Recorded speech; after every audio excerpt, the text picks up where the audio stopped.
ఉన్న బంగారాన్ని విడిపించి ఆ రోజు ఆన్లైన్ రేటుకే మేము కొంటాం. Sharma gold company. నమస్కారం, సుమన్ టీవీకి స్వాగతం. జూలై మాసంలో ద్వాదశ రాశుల వారికి ఎలా ఉండనుంది, ఏ గ్రహాలు ఏ రాశుల వారికి అనుకూలిస్తున్నాయి, అలాగే ఏ గ్రహాలు అనుకూలించటం లేదు, వాటి వల్ల ఎటువంటి ఫలితాలు ఏర్పడనున్నాయి, ఈ విషయాలను తెలియజేసేందుకు మనతో పాటు ఉన్నారు ప్రముఖ జ్యోతిష్య శాస్త్ర పండితులు బ్రహ్మశ్రీ నందిబట్ల శ్రీహరి శర్మ గారు. గురుగారు నమస్కారం.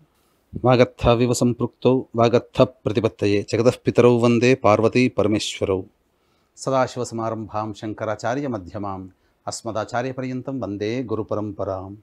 ఆదిత్యాయ చ సోమాయ మంగళాయ బుధాయ చ గురుశుక్రశనిభ్యశ్చ రాహవే కేతవే నమః.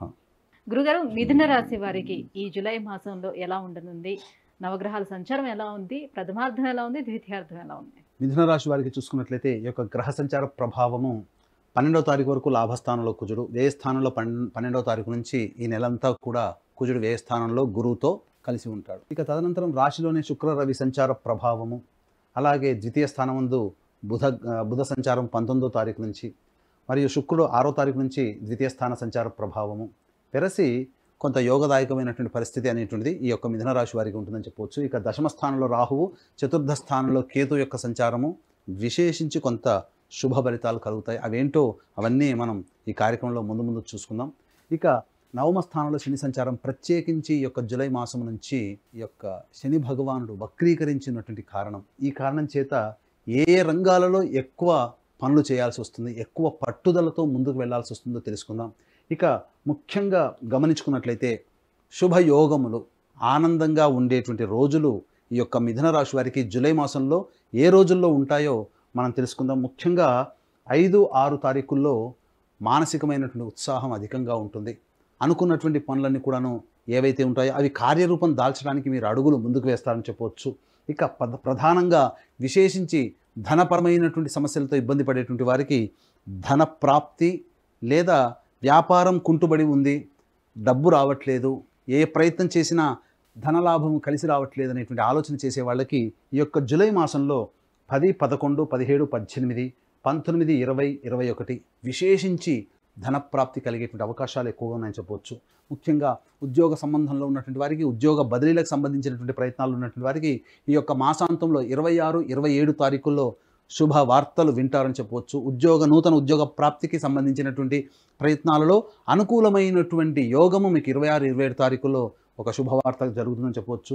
ఏ పని చేసినప్పటికీ ఆ పనుల్లో అనుకూలత పెరగాలి, ఆనందంగా అన్ని రకాలుగా సంతోషంగా ఉండాలనుకున్నప్పుడు 28, 29 తారీఖుల్లో మీకు ఆనందదాయకంగా ఉంటుందని చెప్పవచ్చు. ముఖ్యంగా ఏది ఏమైనప్పటికీ కూడాను ఆకస్మికమైనటువంటి ధనప్రాప్తి, రాని బాకీల యొక్క వసూలు కావచ్చు, లేకపోతే మీరు చేస్తున్నటువంటి వ్యాపారంలో ఏ వ్యాపారం అయినప్పటికీ కూడా వ్యాపార రంగంలో అభివృద్ధి 10, 11, 17, 18, 19, 20, 21 తేదీల్లో మీరు ఖచ్చితంగా ధనప్రాప్తిని పొందుతారని చెప్పవచ్చు. ఇక ప్రతికూలమైనటువంటి రోజులు కనుక చూసుకున్నట్లయితే ఈ మిథున రాశి వారికి ప్రతికూలతలే అధికంగా ఉన్నాయి.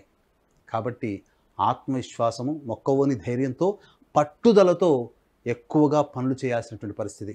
దైవానుగ్రహాన్ని తోడే గనక ఈ మిథున రాశి వారి ఈ నెల మాసమంతా కూడా మీరు కట్టుబడి ఉన్నట్లయితే అన్ని రకాలుగా ఆనందయోగంగా ఉంటారని చెప్పడంలో ఏమాత్రం సందేహం లేదు. ఇక మనం వివరాల్లోకి వెళ్ళినట్లయితే ఏ రోజులు మీకు అనుకూలంగా ఉండవు అనేటువంటి విషయాన్ని చూసుకున్నట్లయితే 7, 8, 9 తారీఖుల్లో ధన వ్యయం అధికంగా ఉంటుంది, ముఖ్యంగా గమనించుకోవాలి. ఇక 12, 13, 14 తారీఖుల్లో వృధా ప్రయాణములు, ఆకస్మికమైనటువంటి వాహన ప్రమాదములు చోటు చేసుకునేటువంటి అవకాశాలు ఉంటాయని చెప్పవచ్చు. ఇక ముఖ్యంగా 22, 23 మరియు 3వ తారీఖు, 4వ తారీఖు, 30, 31 తారీఖుల్లో మానసికమైనటువంటి ప్రశాంతత లోపిస్తుంది, అధిక ధన వ్యయం అయ్యేటువంటి అవకాశం ఉంది. కాబట్టి ముఖ్యంగా 22, 23, 3వ తారీఖు, 4వ తారీఖు, 30, 31 తారీఖుల్లో ప్రధానమైనటువంటి నిర్ణయాలు, వ్యాపార అభివృద్ధి కావచ్చు, లేకపోతే ఇతరులకి డబ్బులు ఇచ్చే విషయంలో కావచ్చు, లేకపోతే ఏదైనా డబ్బుతో ముడిపడి ఉన్నటువంటి ఏ పని అయినప్పటికీ కూడాను వాయిదా వేసుకోవడమే మేలని మిథున రాశిలో జన్మించినటువంటి వారు ఈ యొక్క విషయం పట్ల అర్థం చేసుకోవాలి. ఇక ముఖ్యంగా గమనించుకున్నట్లయితే ప్రధానంగా 24, 25 తారీఖుల్లో, 15, 16 తారీఖుల్లో ఇక్కడ ప్రధానంగా సంతాన విరోధములు వచ్చే అవకాశాలు ఉంటాయి. సంతానం కోసం ఎదురు చూసేటువంటి వాళ్ళు, సంతాన ప్రయత్నాలు చేసేటువంటి వాళ్ళు 15, 16, 24, 25 తారీఖులు ఈ 4 రోజులు వాయిదా వేసుకోవడమే మంచిది. ఎందుకంటే మీకు వ్యతిరేకమైనటువంటి సంతానం భవిష్యత్తులో కలిగేటువంటి అవకాశం ఉంటుంది. కాబట్టి ఏది ఏమైనప్పటికీ కూడా ఈ చెప్పినటువంటి తేదీల్లో సంతాన ప్రయత్నములు మానుకోవడం మంచిదని గమనించుకోవాలి. ఇక కళాశాల రంగంలో విద్యారంగంలో ఉన్నటువంటి వారికి ఖర్చులు అధికంగా ఉంటాయని చెప్పవచ్చు. విశేషించి వివాహ ప్రయత్నాలు చేసేటువంటి వారికి ఈ మిథున రాశి వారికి ఈ యొక్క సంబంధించినటువంటి కొంత అనుకూలమైనటువంటి యోగదాయకంగా ఉంటుందని చెప్పవచ్చు. ఏతావాత చెప్పొచ్చేది ఏంటంటే ఈ యొక్క మిథున రాశి వారికి సంబంధించి ఎక్కువగా కష్టములే అధికంగా ఉన్నాయి. కాబట్టి జాగ్రత్తలు పాటించండి. మొక్కవోని ధైర్యంతో ఆత్మవిశ్వాసంతో పట్టుదలతో ముందుకు ప్రయత్నం చేయాలి.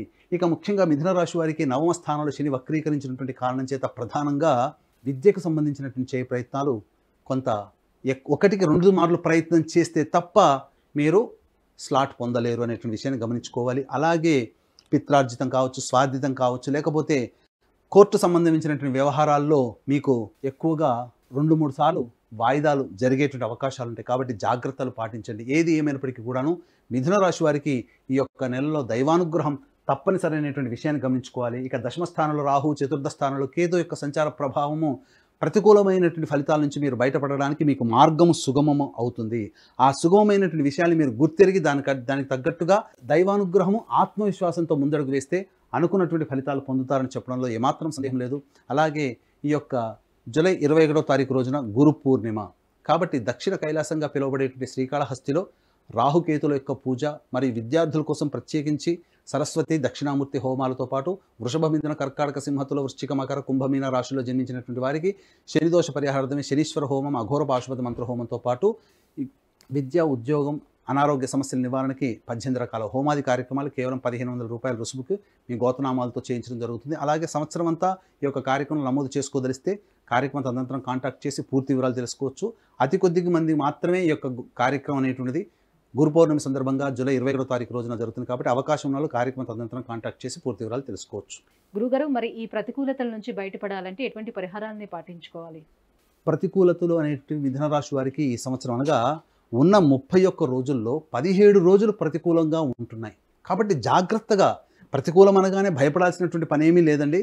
జాగ్రత్తగా దైవానుగ్రహాన్ని మరియు ఆత్మవిశ్వాసాన్ని పెట్టుకొని ముందడుగు వేయడమే మనం. ఎందుకనంటే ఏది మన కోసం ఆగదు, ఏది మన కోసం దాగదు. 2 గుర్తుపెట్టుకొని అన్నీ జరిగిపోతాయి. కానీ మనకు ఈ మానవ మాత్రం మనస్సు చంచలమైనటువంటిది. చిన్న నొప్పి వచ్చినా భరించలేము. కాబట్టి ఏది అనిపించినా భయపడతాం. కానీ భయపడాల్సింది లేదండి. దైవానుగ్రహంతో ముందడుగు వేయాలి. ముఖ్యంగా ప్రతిరోజు దత్తాత్రేయ స్తవము, అలాగే కాలభైరవాష్టకము రోజుకి 3 సార్లు పారాయణం చేయడం. ఆదివారం నాడు విశేషంగా రాహుకాలం అనగా 4:30 to 6 మధ్యలో దుర్గా అమ్మవారికి విశేషంగా అర్చనాభిషేకాదులు జరిపించి దేవాలయం దగ్గర మీరు దీపారాధన చేయండి. తప్పకుండా ఈ యొక్క జూలై మాసంలో వచ్చేటువంటి సమస్యలన్నీ తొలగిపోతాయని చెప్పడంలో ఏమాత్రం సందేహం లేదు. గురుగారు, మిథున రాశి వారికి జూలై మాసం అంతా ఎలా ఉండబోతుంది? వాళ్ళు ఎటువంటి దైవారాధన చేసుకోవాలి, ఎలాంటి పరిహారాలను పాటించాలి? విషయాన్ని తెలియజేసినందుకు ధన్యవాదాలండి. సర్వం శ్రీ ఉమామహేశ్వర పరబ్రహ్మార్పణమస్తు. సుమన్ టీవీలో మీ పర్సనల్ అండ్ బిజినెస్ ప్రమోషన్స్ కోసం కింది నెంబర్కి కాంటాక్ట్ చేయండి.